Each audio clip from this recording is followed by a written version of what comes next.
What's going on, guys? Today we're gonna take a look at the behind the scene, more or less, of my grading notes. A lot of you guys have been asking about how I grade my Blackmagic BRAW footages. So without any further ado, let's hop right into it. So this is the overview of the timeline, and as you can see, it's super simple. I'm not doing any crazy transitions or any fusion in here, just simple cuts and LJ cuts for audio. That is pretty much it. Now let's jump right into the grading process of this. Right into here. I'm gonna pick out a couple of shots and basically go through my grading process. The key thing that I want to emphasize here is try your best to know exactly what you want in the end look. Meaning the finished product, you gotta have that look in your head first, or at least how you want things to look. When I sit down and think about how I want this video to look, I focus on what I can control. I wanted this video to be very warm, especially the skin tone. And as you can see, I kind of label them to make it look a little bit easier for you to see. This is what it was shot. I try to keep as much details in the highlights as possible without blowing it. However, I did blow it though, right here on her hands. I believe this is completely out. Really cool way to check is using your scopes, and let me just pull it for you. I just have it on a different screen. So as you can see on the scope, it does go over right over here a little bit, and this was shot on Pocket 4K BRAW 12:1, I believe. The first note I've created is noise reduction, but that's we're gonna leave towards the end because it's very taxing on the CPU. So I'm just gonna leave it on top. The next note is called exposure, and this is where I do my just basic exposure, making sure that everything is within range. Pull any highlights down if needed, or push any lift. Keep it very simple on the exposure node. And then the next node is called saturation, and this is where I crank up, and I normally just crank it up really high and bring it back down to bring out all of the colors that's needed, and then I can tone it with other notes.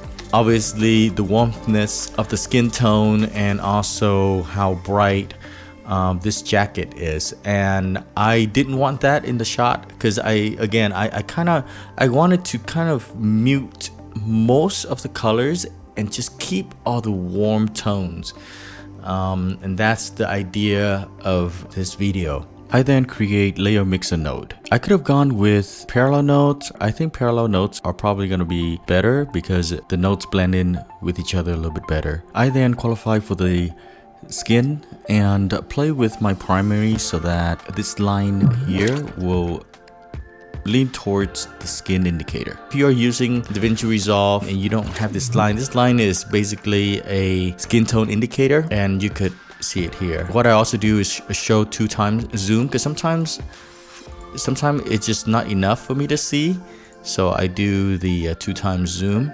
That way I can see it come close to this line here. And that's pretty much it for this shot.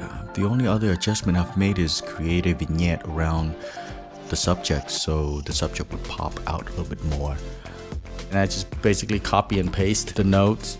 Again, emphasis on her hands, so I bring those out quite a bit, just the warmthness of it. Same with this particular shot. This is the raw and this is the graded. As you can see, I played around a lot with using windows, darkening the places that I don't want to show up in the frames. Here, focus on her, and again, same process, using qualifier and qualify the skin, and also some of the warmthness or the yellow color tones around, because that's the emphasis of this video. Let me just show you a couple more shots, and same thing with the baguette here. I qualified yellow, just the range of it, and bring that to life basically.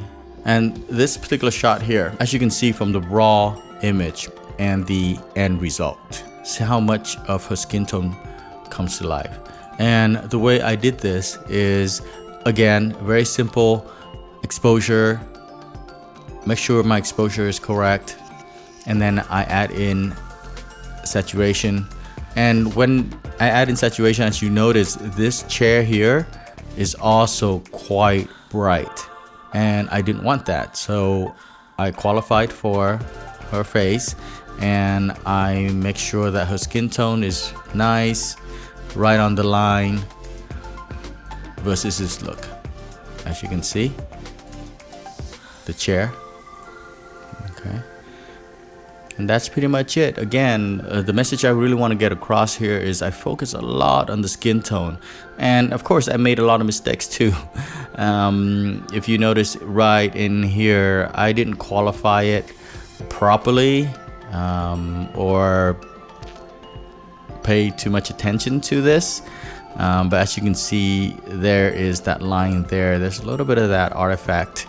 I could have done a much better job by pushing the blur. Again, guys, it's super simple. The reason I didn't want to just slap on a LUT, because I wanted to challenge myself and create something, a look of my own.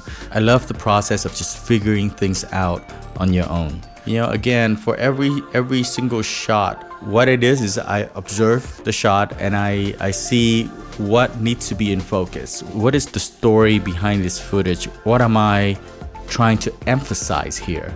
And bring that out. And that is it, guys. Thank you so much for checking out this video. If you find it useful, please hit that like button. If you have any questions, drop them down in the comment. And if you haven't already, subscribe. And on that note, stay safe, stay creative, and I will see you guys in the next video. Bye bye.